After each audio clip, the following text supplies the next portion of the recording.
eu me dedico demais às novelas. Toda a história que eu invento, que eu crio, isso da novela. Aí eu mudo e faço novela mesmo, e desisto do livro, desisto de peça de teatro, desisto de cinema. Uma autora que revolucionou a teledramaturgia brasileira através do talento nato para escrever.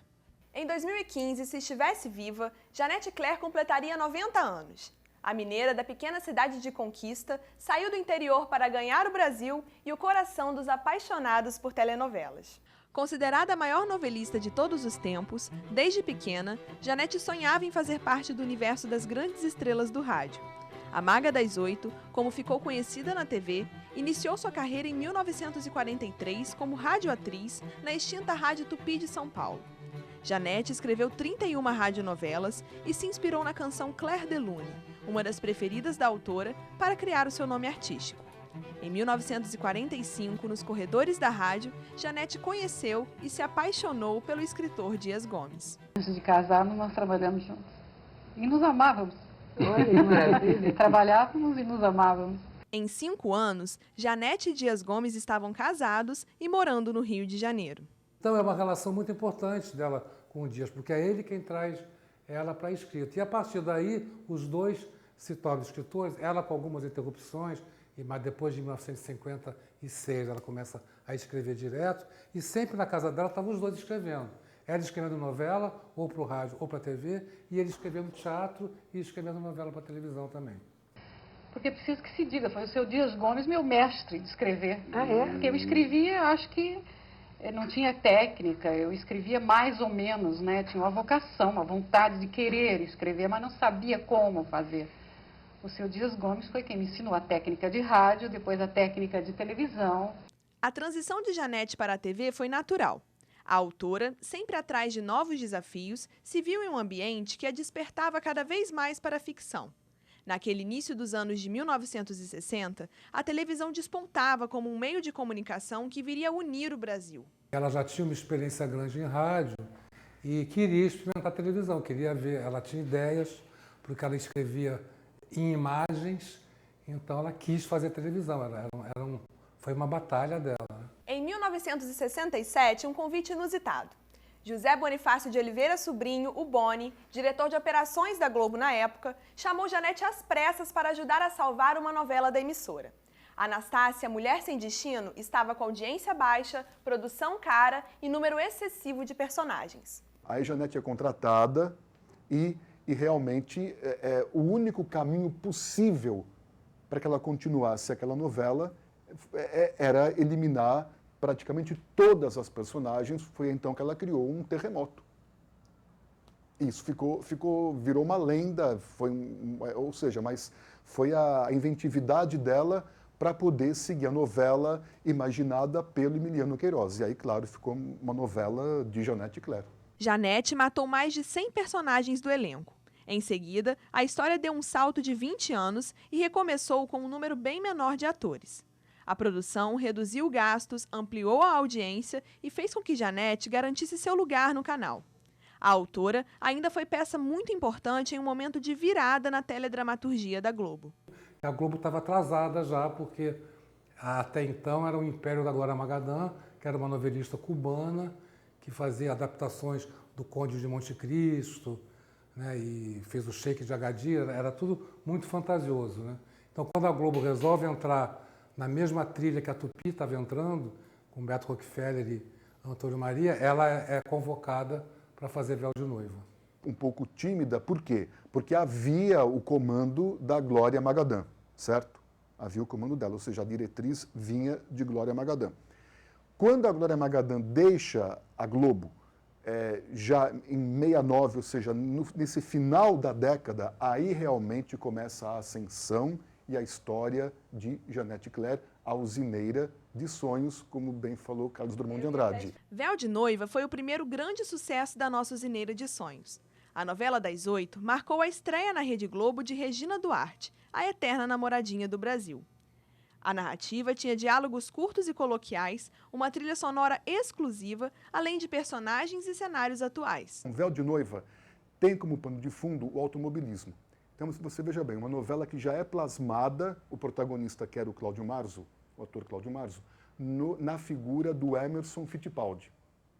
Então, ou seja, já trouxe uma novidade, um arejar para o gênero jamais visto também, porque você tem toda ela se promovia dizendo a novela verdade, porque ela já havia o entorno dela já era muito do que acontecia nas ruas do Brasil, sobretudo do Rio de Janeiro, ponto. Com Irmãos Coragem, ela vai para Goiás. Com O Homem que Deve Morrer, para Santa Catarina. Véu de Noiva foi um sucesso, mas a consagração absoluta de Janete só viria no ano seguinte, com um folhetim responsável pelo início da liderança da Rede Globo no horário nobre da TV.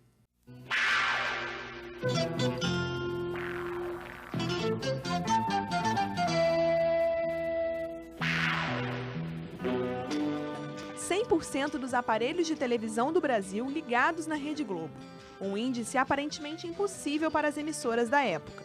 Irmãos Coragem ultrapassou a audiência dos tão assistidos Jogos do Brasil na Copa do Mundo de 1970. Eu ia na feira livre, na feira. E aí eu ia na barraca do peixe e o vendedor e os vendedores, enfim, comentavam Irmãos Coragem. Aí você começa a ver quando a novela realmente ela vai caminhando junto com a sociedade. Ou seja, o João Coragem, o Diamante, os desmandos do Coronel Pedro Barros, tudo isso era comentário diário numa feira, numa banca de peixe. Enquanto se embrulhava peixe, se comentava o capítulo anterior. Eu sei que Irmãos Coragem, o final, aquele discurso do João Coragem, aquilo é a construção de uma nação. Os intolerantes, os que não sabem compreender, nem pensar, nem entender, vão festejar comigo. Tá aqui! Irmãos Coragem foi a novela mais longa de Janete, com 328 capítulos. A obra impactou a vida social e os hábitos cotidianos dos brasileiros. O preconceito sobre as novelas era algo muito forte e presente nos anos de 1970. Os homens não podiam admitir que gostavam ou que acompanhavam uma telenovela. Mas isso vai mudar através de Janete. Com um folhetim recheado de aventura e mistério, a audiência masculina foi enfim alcançada. Não digo que o homem não assistisse novela, mas eu acho que não tinha coragem de admitir, né? E aí ela fez uma novela de aventura, então aí os homens puderam dizer que viam porque era como um bang bang, um western, né? E ela tinha essa característica. Ela foi muito esperta porque, na verdade, ela não tinha muita certeza se aquilo daria certo. Ainda no campo social, as intervenções causadas por Irmãos Coragem driblavam a censura. A ditadura militar impôs uma fiscalização intensa na produção audiovisual brasileira. Mas através de uma personagem complexa, Janete conseguia mostrar o que queria. E cria uma heroína com tripla personalidade. Por quê? Porque havia uma censura muito feroz, a censura começava cada vez mais a crescer. Então, como que ela ia fazer também para trazer uma liberdade sensual para a protagonista? Era impossível. Então, ela acabou dividindo a Lara, que era extremamente frágil, não é? Que era uma mulher ainda que vinha daqueles contos dos anos 60, aquelas histórias idealizadas, com uma mulher que rompe com tudo isso, que é a Diana. Ela se atira para cima do João. Então, você veja a engenhosidade que teve essa autora de conseguir driblar a censura. Né? Ela modifica o cabelo, fica o cabelo revolto, assim, tudo mais, e ela se atira para o João Coragem, enquanto a outra não. A outra fica numa atitude completamente passiva em relação ao João. E a Diana completamente ativa, tanto que assusta até o João Coragem. Você veja a ousadia, como Janete foi buscando essas ideias para conseguir driblar a censura. Escuta, nós dois, eu quero dizer, a gente já se viu, não é? Eu nunca te vi. Você já viu a minha cara? Em 1972, Janete volta a criar um grande sucesso. A novela Selva de Pedra é considerada a maior audiência da história da TV brasileira. Como protagonistas, o par romântico formado por Francisco Coco e Regina Duarte, em uma trama repleta de reviravoltas.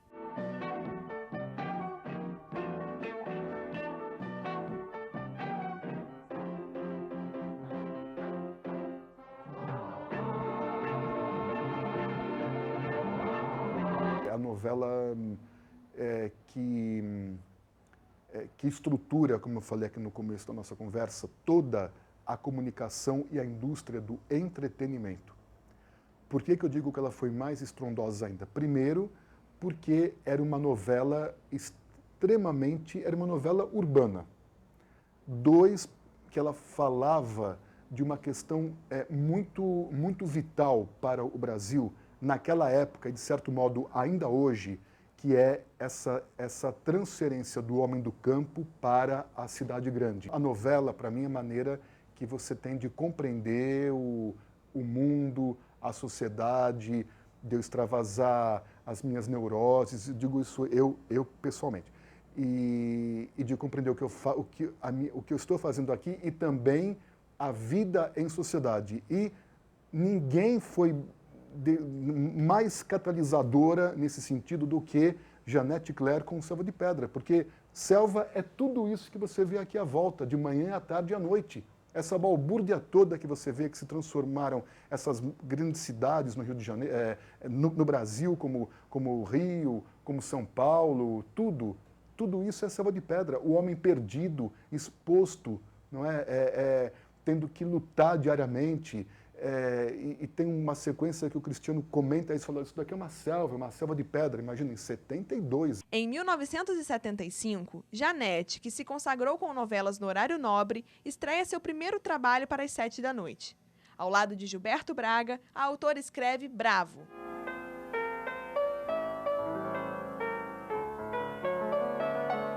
Depois de 105 capítulos já escritos, a censura vetou a novela Roque Santeiro, de autoria de Dias Gomes, para o horário nobre. Janete foi chamada às pressas para escrever uma trama substituta. Mais uma vez, o talento da autora foi colocado à prova e a Maga das Oito soube improvisar e criar em prazos curtos um novo folhetim. Aproveitando o mesmo elenco escalado para Roque Santeiro, nasce um dos maiores sucessos da história das novelas da Globo, Pecado Capital.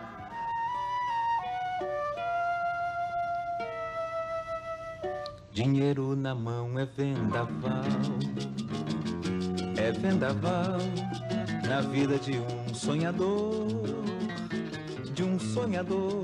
A atriz Rosa Maria Murtinho, que interpretou a personagem Eunice no novo folhetim, relembra como foi a mudança. A gente ficou até muito contente, porque quando viu que não tinha jeito do Roque Santeiro passar mesmo, a gente ficou contente porque a Janete imediatamente tirou da gaveta uma daquelas radionovelas que ela fazia, deu uma consertada, botando para o tempo mais atual, e mostrou uma. Então a gente ficou contente de não ficar parado, de poder trabalhar depois desse absurdo, dessa censura. Novela tecnicamente quase inacreditável, porque ela usou os mesmos atores que iam ser empregados no Roque Santeiro, dando o mesmo grau de importância a cada personagem.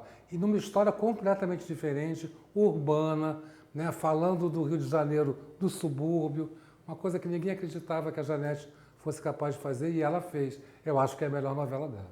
Pecado, eu creio que Janete, é uma consequência da Selva de Pedra. Porque em Pecado você tem aí um homem que ele é massacrado no seu sentimento. Ele encontra aquela quantia exacerbada de dinheiro no táxi e para salvar o pai, não é, que estava com a saúde debilitada, ele não ousa, aliás, ele não hesita em usar o dinheiro. E claro, ele vai cada vez se enredando mais nisso. Isso que eu achava muito interessante. Ele vai se enredando, a consciência dele, ou seja, era um resultado que só poderia terminar mesmo com a vida, né? Ele pagando com a vida o pecado capital dele. Foi uma cena dolorida no metrô.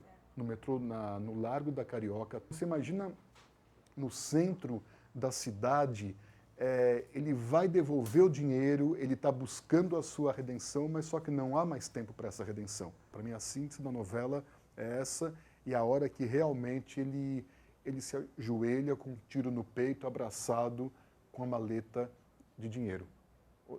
Você veja que tem uma mensagem na novela que eu acho extremamente valorosa, né, que o dinheiro realmente se você não sabe usar esse dinheiro, ele não vai resolver a sua vida e nem vai trazer a felicidade necessária. É isso, a mensagem que ela passou realmente foi essa, que dinheiro na mão é vendaval. Dinheiro na mão é vendaval, é vendaval. Sabe aquele famoso suspense do Quem Matou? Muitas novelas utilizam esse recurso para deixar seu enredo mais interessante e conseguir prender a atenção do público. Um dos Quem Matou mais famosos da nossa teledramaturgia foi escrito, é claro, por Janete. Em 1977, na novela O Astro, o que todo mundo se perguntava era, afinal, quem matou Salomão Ayala?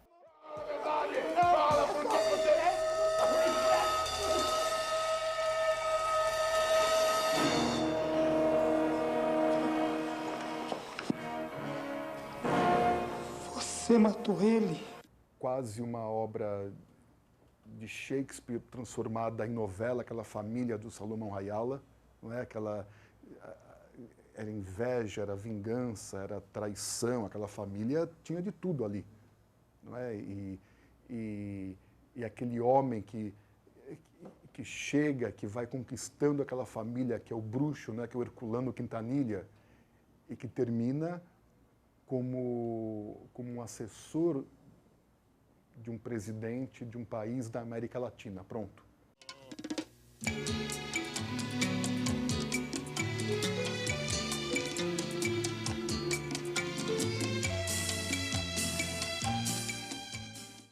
Não é difícil perceber a presença de dois atores incansáveis em novelas de Janete.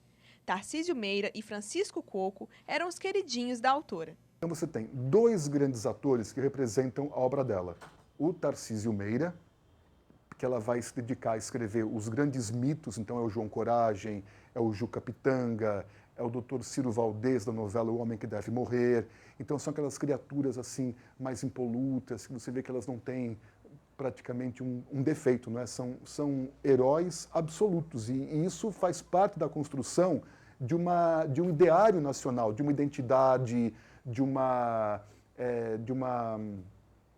magia que toda a sociedade precisa para sobreviver. Os estúdios de novela da Rede Globo no Rio amanheceram vazios. Silêncio. Saudade de Janete, a senhora dos nossos sonhos. Em 1983, a Maga das Oito deixa órfãos milhares de telespectadores apaixonados por dramaturgia. Janete faleceu no dia 16 de novembro, vítima de um câncer já diagnosticado 4 anos antes. A autora estava escrevendo a novela Eu Prometo, que foi concluída por sua então colaboradora, Glória Pérez.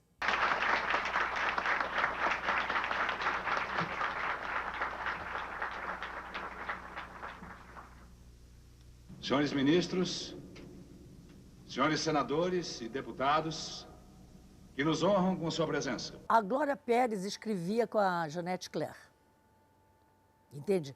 Ela era uma das autoras junto com a Janete Claire. Então a gente não sentiu uma mudança, talvez uma mudança pequena, do escrever, porque cada autor tem sua forma de escrever, entende?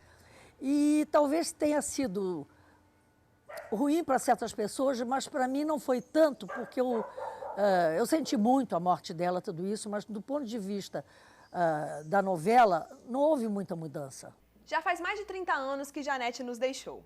O fato é que a autora continua viva através de suas obras-primas em forma de novelas. Pelos folhetins, Janete revolucionou, inventou e fez história dentro e fora das telinhas. Ela é a grande escritora, talvez, do período áureo das telenovelas. Então, ela é muito importante na história da dramaturgia na televisão. Ela é um grande sucesso atrás do outro. Ela fixa o horário de 8 da noite, que até hoje é o principal horário da televisão no Brasil. Ela se orgulhava de ter criado as tramas paralelas. Então, isso seria que hoje as novelas todas usam, né? Ninguém mais consegue escrever uma história com uma trama só ou uma trilha só por 180 capítulos de 40 minutos, às vezes mais de 1 hora, como é a novela das 9 hoje. Então, a Janete teria sido a criadora desses núcleos de personagens que cada hora a novela pode ir numa direção. Ela deixou um legado lindo. Primeiro de como escrever uma novela.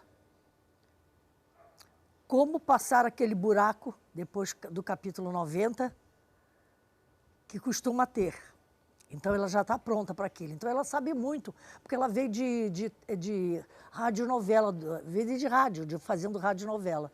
Então, ela tem todos esses macetes que podem consertar uma novela quando a coisa não está indo para o lado e tudo isso, mas ela não abria mão, por exemplo, da sua história. Eu diria assim, um grande legado pronto. Essa questão, em questão formal da novela, a narrativa, a trama, esses personagens que ela foi trabalhando do ponto de vista, o que ela mesclou de arquetípico com o cotidiano. Para mim, isso, praticamente todos os outros novelistas devem a Janete essa semente, ou esse norte. Porque, claro, todos eles vão buscar no passado uma inspiração até para eles próprios renovarem a sua dramaturgia. O legado número 2, o que ela deixou de valor social para a telenovela. Ou seja, mesmo dentro do entretenimento, é possível você contribuir com uma evolução social. E ela foi caminhando até a sua última novela, que foi Eu Prometo, que tratava de política. Ela foi caminhando sempre no sentido de buscar um valor social, de levar um valor social por meio das suas personagens. Uma das formas em que a Rede Globo encontrou para manter vivos os trabalhos de Janete foi através dos remakes de suas tramas. Sucessos como a recente versão de O Astro, em 2011. Mas como é que você aprendeu tudo isso? É um aprendizado longo, cheio de riscos. E quer saber mesmo como é que foi? Quero. De Irmãos Coragem, em 1995. Braz Canoeiro é um ladrão de diamante e você tá metendo o nariz onde não é chamado, João Coragem. E de Pecado Capital, em 1998. Denúncia. Aqui é o motorista que ficou com o dinheiro do assalto do Banco Universal. Não é brincadeira, não, é sério. Janete deixou muita coisa para que possamos lembrar do seu papel na história da TV. Mas como será que a própria autora gostaria de ser lembrada? Com as amigas, como a gente fazia uma vez por mês. Na casa da mulher do Chacrinha, a gente fazia uma vez por mês, a gente se encontrava, um grupo enorme de pessoas. Mas eu acredito que fazendo 90 anos, ela ia dar uma grande festa na casa dela, que a casa era ótima. Eu acho que muito assim com os jovens falando sobre a obra dela. Porque mostra que o que ela deixou, que as personagens que ela criou, continuam vivas no nosso imaginário. Eu acho que ela diria que gostaria de ser lembrada pelo sucesso popular que ela fez, por ela conhecer o gosto popular e por ela dar muitas histórias românticas e de final feliz para os espectadores. Mas eu acho que, no fundo, ela gostaria de ser lembrada com respeito intelectual, que ela nunca foi na época em que ela escreveu e em que ela estava viva. Né? A Janete, o auge dela é no tempo da ditadura, e ela era meio criticada por fornecer o circo, se a ditadura fornecia pão e circo para o povo. Então, ela era acusada de alienar a população com as histórias fantásticas que ela escrevia. Eu acho que ela tem razão se ela quisesse ser lembrada com respeito, porque isso é uma grande injustiça que ela tem na história dela, porque a Janete nunca deixou de ser comprometida com o seu tempo. Janete se sentia próxima ao povo e talvez fosse assim que ela gostaria de ser lembrada, por sua conexão com cada brasileiro que assistia ao que ela escrevia. Eu acho que eu entendo um pouco da psicologia do povo, eu sei o que o povo gosta de ver, o que ele gostaria de sentir naquele momento. É uma emoção de alegria, é uma emoção de tristeza, é uma emoção de drama. Então, acho que você sabendo dosar isso bem, é quase que, não digo que uma fórmula para atingir o sucesso, mas é uma maneira de se atingir o grande público. É uma comunicação assim de gente para gente, de emoção para emoção. Eu acho que é isso, não pode ser outra coisa. Eu não estudei para isso, é uma intuição, é um sexto sentido.